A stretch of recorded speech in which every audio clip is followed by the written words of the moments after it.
સચ્ચિદાનંદ રૂપાય. સચ્ચિત અને આનંદ.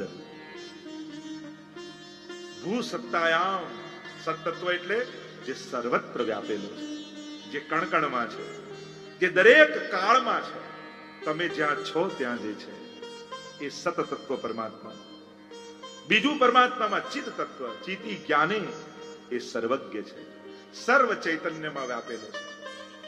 અને ત્રીજું તત્વ એ આનંદ છે. સુખ દુઃખથી જે પર છે એ આનંદ તત્વ છે.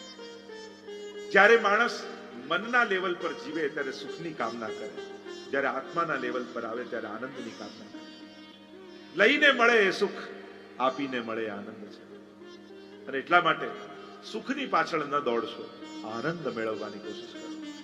સુખ ક્ષણિક હોય છે, તરત સુખ પછી દુઃખ હોય છે. તમે ભગવાન પાસે સુખ માંગો એનો અર્થ તમે દુઃખ પણ માંગી રહ્યા છો, કારણ કે આ દ્વંદ્વમાં છે. દિવસ છે તો રાત છે જ, એમ સુખ છે તો દુઃખ છે જ. તમે સુખ માંગ્યું એટલે જેમ કોઈનમાં કિંગ હોય તો પાછળ ક્રોસ હોવાનું છે. કાર આવી એ બગડવાની છે જ, નિશ્ચિત છે. શરીર છે તો રોગ આવવાનો જ છે. અસોચ્યાનંદ વસોચસ્ત્વમ પ્રજ્ઞાવાદાંશ ભાસસે ગતાસુ ન ગતાસુશ્ચ નાનું સોચંતી પંડિતા. અને એટલા માટે ગીતાજીમાં ભગવાન કહે છે, ન શોક કરવાની વસ્તુનો તો શોક કરે છે. જે નાશવંત છે એને પકડવાની કોશિશ કરશો તો ક્યારેક ને ક્યારેક દુઃખ આવશે. એ કાયમ તમારું નથી.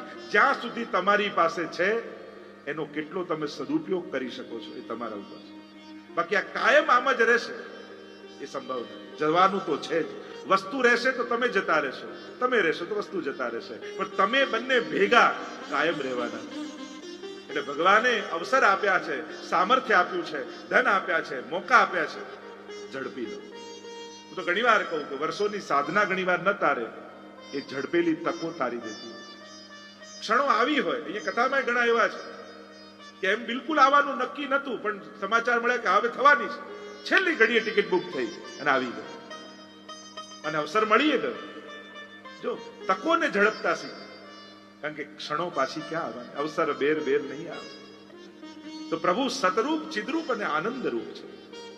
સચ્ચિદાનંદ રૂપાય એ કાર્ય કેવું કરે, સામર્થ્ય શું છે?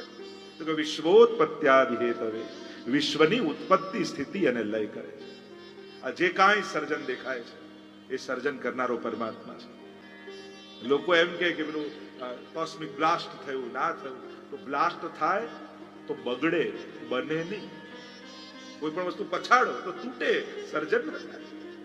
કોઈ પણ વસ્તુને અથડાવાથી કંઈક બનતું હોય, ક્યાંક કોઈ સર્જનારું છે, કોઈ બનાવનારું છે. નહીં તો વિશ્વ આવું સુંદર ન હોય. કેવા સુંદર રંગો, કેવું જીવન, કેવી હરિયાળી. પ્રભુનું આ સર્જન સૌંદર્યયુક્ત છે. જો દુનિયામાં કંઈક સર્જીને ન જાઓ તો વાંધો નહીં, પણ બગાડીને ન જતા. આ છે, તમે જ્યાં રહો, જ્યાં બેસો, જ્યાં જાઓ, ત્યાં હો, ત્યાં પણ જ્યાં હોય ત્યાં ઉત્તમ મૂકીને જાઓ. આપણે તો શું કામ, આપણે તો પૈસા તો ભર્યા જ છે, પણ લાઈટ ચાલુ છે તો એનર્જી તો મળી જ રહી છે.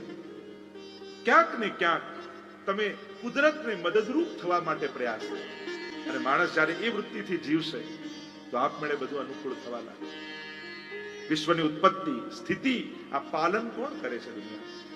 આ બધું જ બરાબર આ રીતે દુનિયામાં ચાલી રહ્યું છે. સમયસર બધું ચાલે.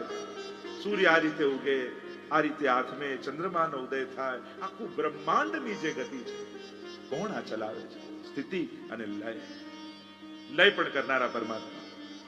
માણસ પણ આ બધું કરે, એ પણ ઉત્પત્તિ કરે, એ પણ પાલન કરે, એ પણ લય કરે. પણ ઉત્પત્તિ કરે તો ત્યારે એમાં મોહ થાય, પાલન કરે તો એને મદ થાય, અને ગુમાવી બેસે તો એને દુઃખ થાય.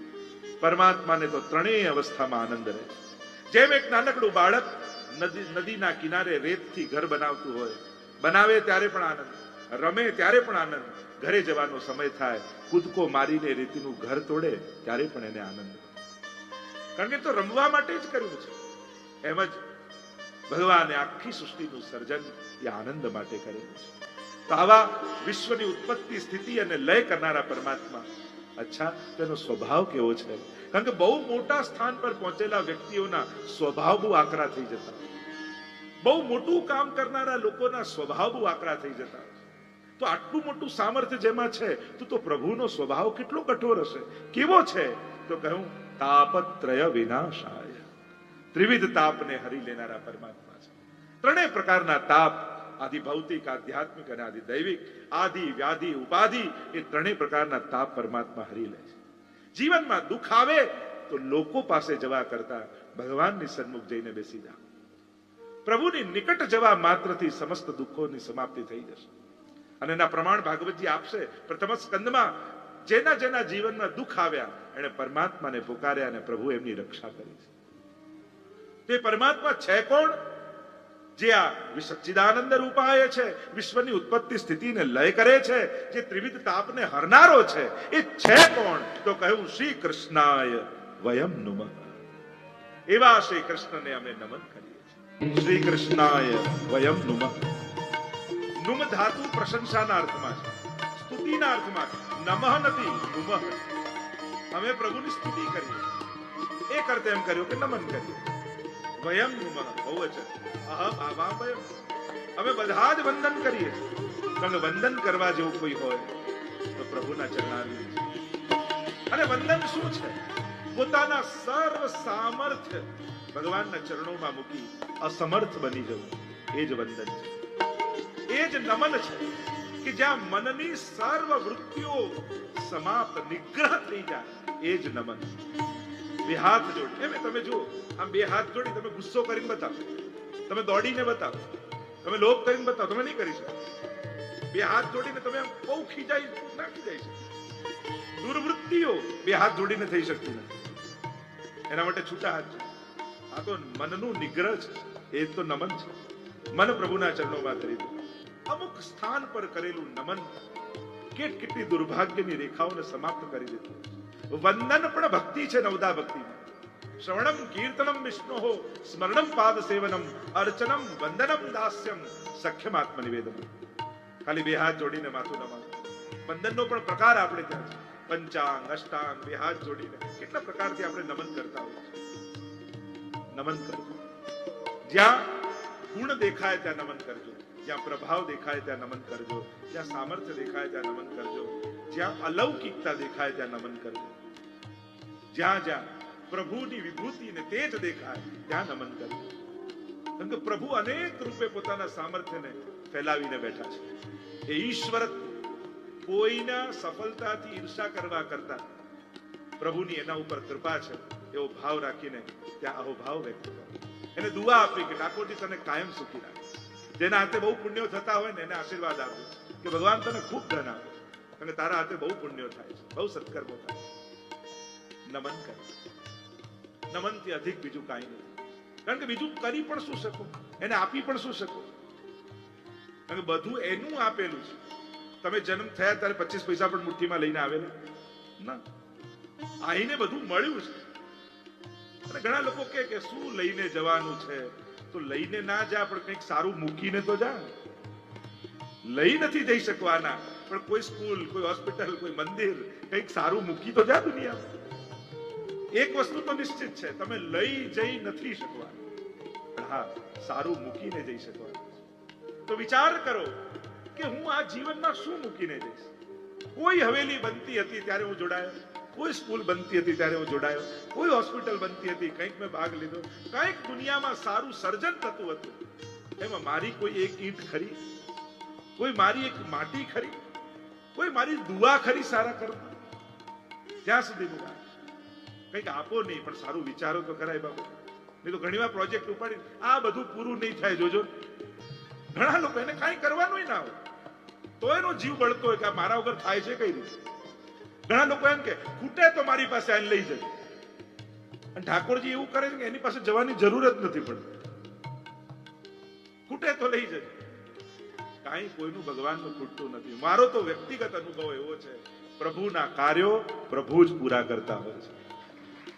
દુનિયાભરમાં આજે આટલી હવેલીઓ ને કેટલાક, અને પ્રભુ સૌથી પહેલા એવા સારા લોકોને આપણી જોડે જોડી અને પછી સત્કર્મ ઉપાડીએ.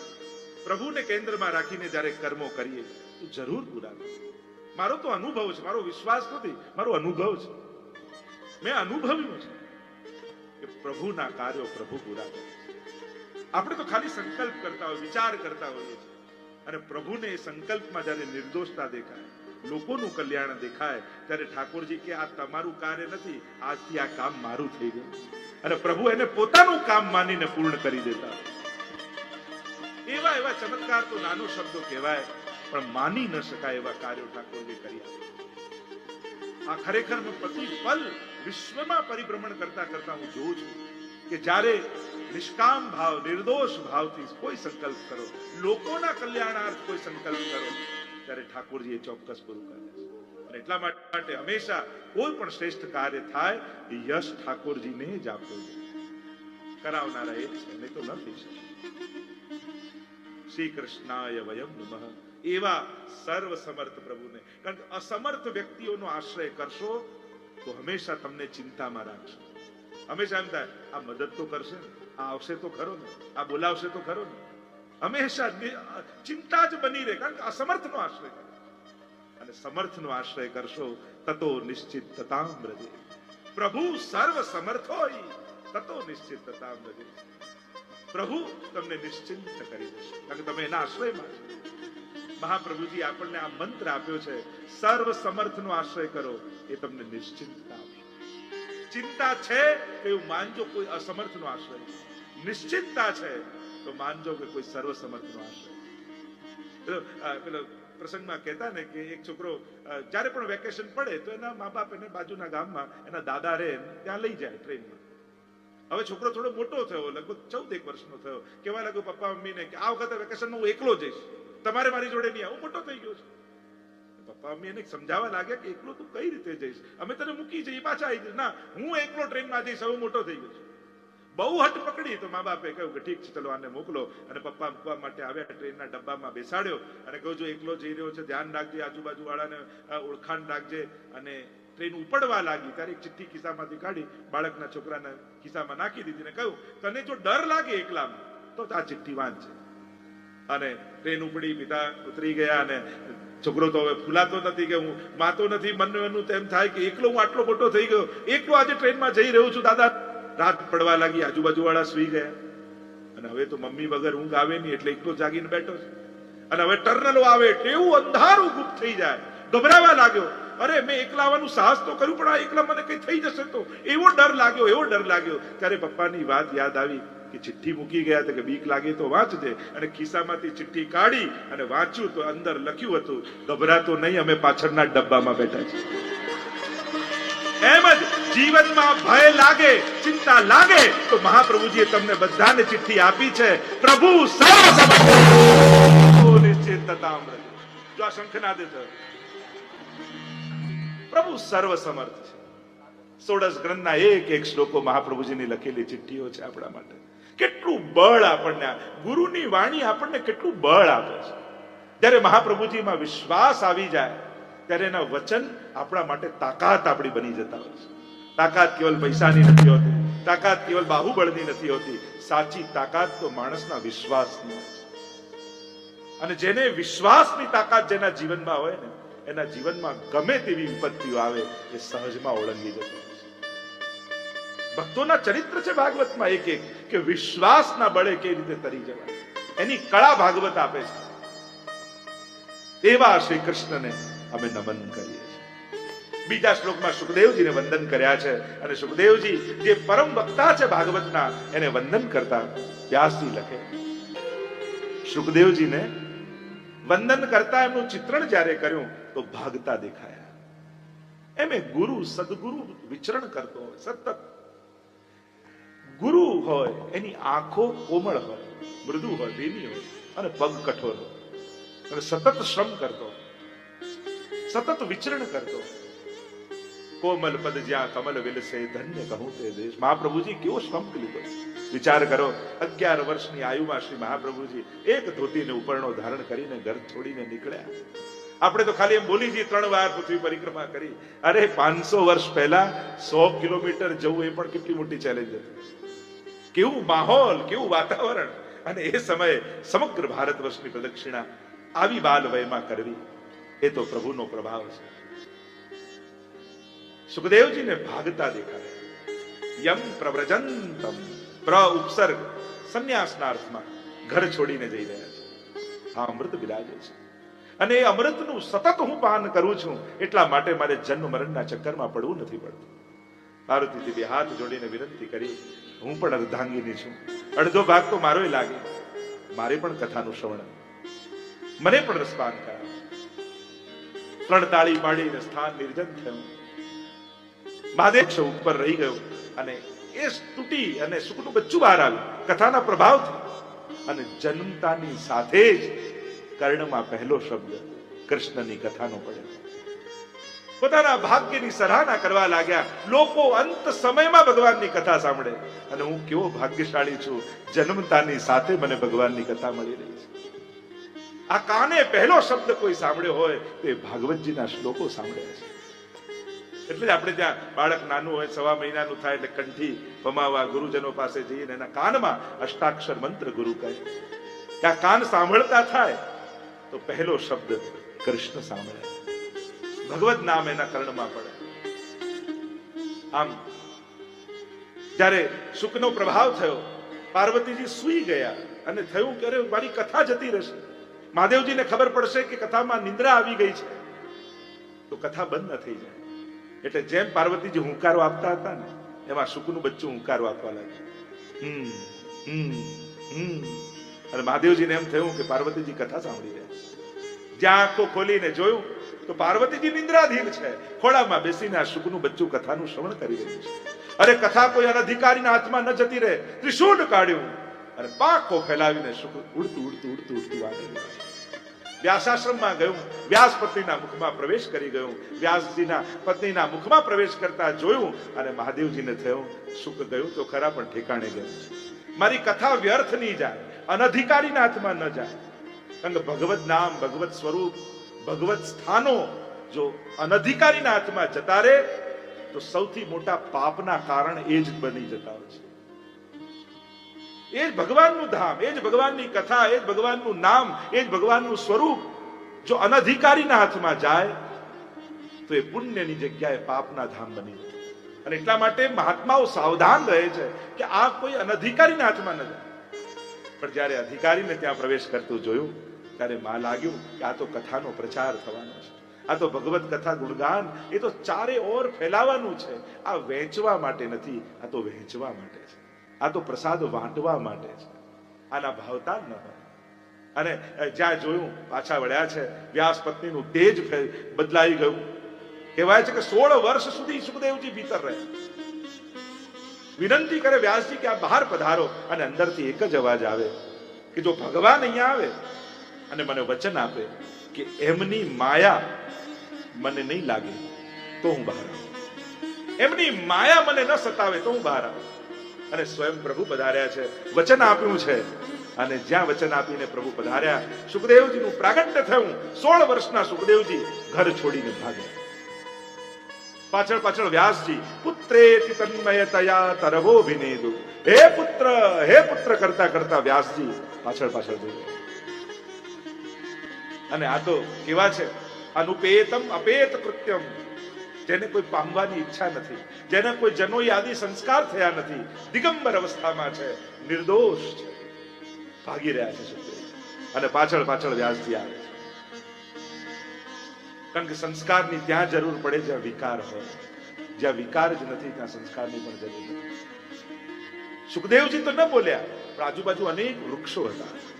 એમણે હલતા હલતા જાણે વ્યાસજીને ઉપદેશ આપ્યા હોય, પ્રત્યુત્તર આપ્યું હોય કે જુઓ વ્યાસજી અમારી સામે જુઓ,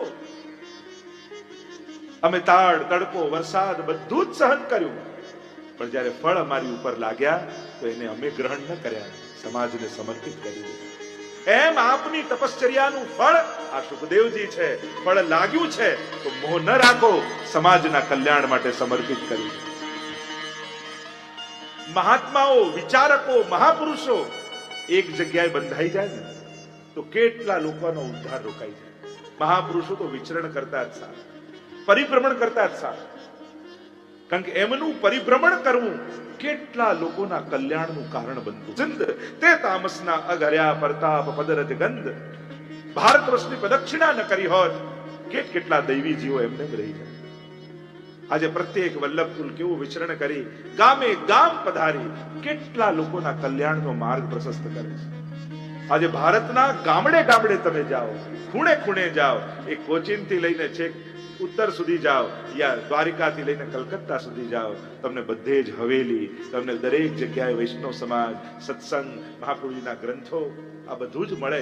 શેને કારણે? વલ્લભકુલનો પરિશ્રમ છે. આજે આટલા આટલા ગામોમાં પરિભ્રમણ કરી આજે પણ કેટલા આવા ગામડા યુપીમાં હોય, એમપીમાં હોય, જ્યાં જવાના વાહનો પણ આજે પણ નથી, ત્યાંય વલ્લભકુલ પધાર્યા છે અને દૈવી જીવોને સ્વીકાર કર્યા. અમારા પરપિતામાં શ્રી પુરુષોત્તમલાલજી મહારાજ કેટલું પરિભ્રમણ. તમે કોઈ પણ એમ કહેવાય એમના માટે કે ભારતનું કોઈ એવું ગામ નહીં હોય જ્યાં એમનો કોઈ એક સેવક ન મળે. ગામે ગામ ગાડામાં બેસી બેસી રહેવાની સગવડતા ના હોય ત્યાં ત્યાં સુધી જઈ અને આપે જીવોને સ્વીકાર કરે. આ મહાપુરુષોની કરુણા છે. એમનું કર્મ એ કરુણાવશ હોય છે. પ્રત્યેક કર્મ કરુણા. એ માળા ફેરવતો હોય ને મહાપુરુષ, ફેરવતા ફેરવતા એને એના શિષ્યો, સેવકો, સ્વજનો યાદ આવતા હોય કે પ્રભુ માળા હું ફેરવું છું પણ તારું નામ મને તો તારી ગયું છે, પણ હવે જે નામ લઉં છું એ આ સમસ્ત જીવોનું કલ્યાણ કરવા માટે. તારા નામની તાકાત મારા ભક્તોને આપજે, ઠાકોરજીના સેવકોને આપજે. એ તો એમના કલ્યાણ માટે નામ ફેરવતો હોય છે. સુખદેવજી એવા અનુપેત અપેત કૃત્યમ. દરેક બ્રાહ્મણ પાસે 4 ગાંઠ હોય, ચોટીમાં, ચનોઈમાં, ધોતીમાં અને પોથીમાં. આ 4 જગ્યાએ ગાંઠો હોય છે. અને સુખદેવજી તો સર્વ ગ્રંથિઓથી મુક્ત છે. નથી ચોટી, નથી પોથી, નથી જનોઈ, નથી ધોતી. દિગંબર અવસ્થા. જ્યાં વિકાર છે એટલે જ વસ્ત્રોની જરૂર છે. જ્યાં વિકાર નથી ત્યાં કોઈ આડંબર યા આવરણની આવશ્યકતા નથી. ભાગી રહ્યા છે. એવી કથા આવે છે કે સુખદેવજી આગળ આગળ જાય ને ત્યાં અપ્સરાઓ સ્નાન કરતી હતી. સુખદેવજી ગયા તો કોઈ ફેર ન પડે. વ્યાસજી આવ્યા, તુરંત વસ્ત્રો પહેરી લીધા. નારાજ થયા વ્યાસજી. અરે મારો 16 વર્ષનો યુવાન દીકરો જાય તો તમને શરમ ન લાગે? મારા જેવો ગરડો અહીંયાથી જાય તો તમને સંકોચ લાગે છે, શરમ લાગે છે, આવું કેમ? ત્યારે કહ્યું ક્ષમા કરજો મહાત્મન, આપ વડીલ છો, એ યુવાન છે. ફરક બંનેમાં એટલો છે કે આપને આ સ્ત્રી છે અને આ પુરુષ છે એ ભેદ આપની આંખોમાં છે. આપના પુત્ર તો ઈશ્વર સિવાય બીજું કંઈ જોતા જ નથી. સર્વભૂત હૃદયમ મુનિમાનતોસ્મિ. એવા સર્વભૂત હૃદય મુનિ સુખદેવજીને નમન કરીએ છીએ. મનનશીલા મુનિ, જે સતત મનન કરતો હોય એને મુનિ કહેવાય. જેના મનમાં સતત મનન ચાલતું હોય પ્રભુના, એવા સુખદેવજીને વંદન કર્યા. આપણી કથા આગળ લઈ ગયા નૈમિષારણ્યમાં. 1000 વર્ષ સુધી ચાલે એવો યજ્ઞ આદરીને સૌનકાદી ઋષિઓ બિરાજમાન છે નૈમિષારણ્યમાં. યજ્ઞમાં થોડો સમય બચે છે એટલે એમ થાય કંઈક લૌકિક વાત થાય એના કરતા કંઈક અલૌકિક ચિંતન થાય, એટલા માટે ભગવત કથા સાંભળીએ અને એના માટે સુતજીને બોલાવે છે. જો ઘણીવાર સારું નહીં કરો ને તો ખરાબ થશે. ભગવત નામ જપશો નહીં તો કંઈક લૌકિક બોલાશે. ભગવત દર્શન નહીં કરો તો કંઈક લૌકિક જોવાશે. એટલે ક્યાંક કોઈ એક પક્ષે તો રહેવું જ પડે છે. વચ્ચે નથી રહેવાતું. મન વચ્ચે નથી રહેતું. ક્યાંક ખરાબ પરડામાં બેસે, ક્યાંક સારા પરડામાં બેસે. તમે મનને સબ્જેક્ટ પોતે નહીં આપો ને તો એ ખોટા સબ્જેક્ટ ગોતી લેશે.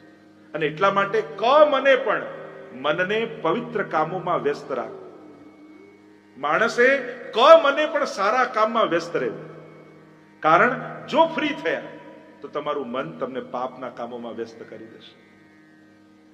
અને એટલા માટે સત્કર્મ પકડી રાખો, સદપ્રવૃત્તિ પકડી રાખો. ભલે મન નથી માનતો પણ સારું છે. ઘણી વાર લોકો આમ અમને બધું સમજાય ને પછી કરીએ. હવે સમજવામાં તો જિંદગી જતી રહી. સારું છે એટલું ખબર છે ને, કરવાના. એ વડીલો એમ કે બેટા પાઠ કરને, આ માળા કરને, આ સેવા કર. તો અમને નથી સમજાતું, અમે શા માટે કરીએ? અચ્છા દવા ખાવ છો તારે બધી ખબર હોય કઈ રીતે બન્યું, ખાવ છો તો મટી જાય છે. એમ સારું છે આપણા માટે એટલી ખબર હોય ને કે આ સારું છે, જરૂર કરવું. કરશો તો સમજાઈ જશે. પણ સમજવાની રાહમાં બેઠા રહેશો તો જીવન તો જઈ જ રહ્યું છે. આ પાછો સમય નથી આવવાનો. આજે ઘણા વડીલો મળે ને ત્યારે અમને ફરિયાદ, જે આપ અમને બહુ મોડા મળ્યા હો. બધું એમાં મારો વાંક કે તમારો? ઘણા મોટી ઉંમરે જોડાય તો ઘણા લોકો ફરિયાદ કરે કે આટલા મોડા અમને મળે. જો જ્યારથી અવસર મળે ત્યારથી ભગવત કૃપા માનીને ઝડપી લેવા. ભગવત કાર્યોમાં કંઈ મોડું હોતું નથી. જીવનની છેલ્લી ઘડી સુધી ભગવાન આપણને તક આપતા હોય છે. શાસ્ત્રોએ તો ત્યાં સુધી કહ્યું કે અંતિમ ક્ષણે પણ અંતકાલે તું એ નહીં શ્રૂયતે સુખ શાસ્ત્ર વાત, છેલ્લી ઘડીએ પણ સાંભળી લો, જોઈ લો, કઈ નહીં તો એને વિચારી લો, તોય તમારો ઉદ્ધાર થઈ જશે. કેવલ વિચાર એનો આવી જાય. પ્રભુને એ જ વિનંતી કરજો કે છેલ્લી ઘડીએ મને મારા ઉપર મારો કંટ્રોલ નહીં રહે, પણ એ સમયે મારી લગામ તું લઈ લેજે, મારી ઇન્દ્રિયોના અશ્વની લગામ તું પકડી રાખજે અને તારા તરફ એ રથને લઈ જજે. કારણ કે હું અસમર્થ હોઈશ ત્યારે તારા સામર્થ્યની મને જરૂર પડશે, ત્યારે તું મારો માલિક બની જજે. હું તારા શરણે તો છું, તારો સેવક છું, આખી જિંદગી હું સેવક ધર્મ નિભાવીશ, છેલ્લી ઘડીએ તું સ્વામીપણાનો તારો ધર્મ નિભાવજે. તું માલિક બનીને મારી સામે આવીને ઉભો રહેજે, અને એ માલિક બનીને સામે ઉભો રહેશે તો જીવનનો રથ ભગવાન તરફ જશે. એટલે અંત સમય સુધી ભગવાન તક આપે છે.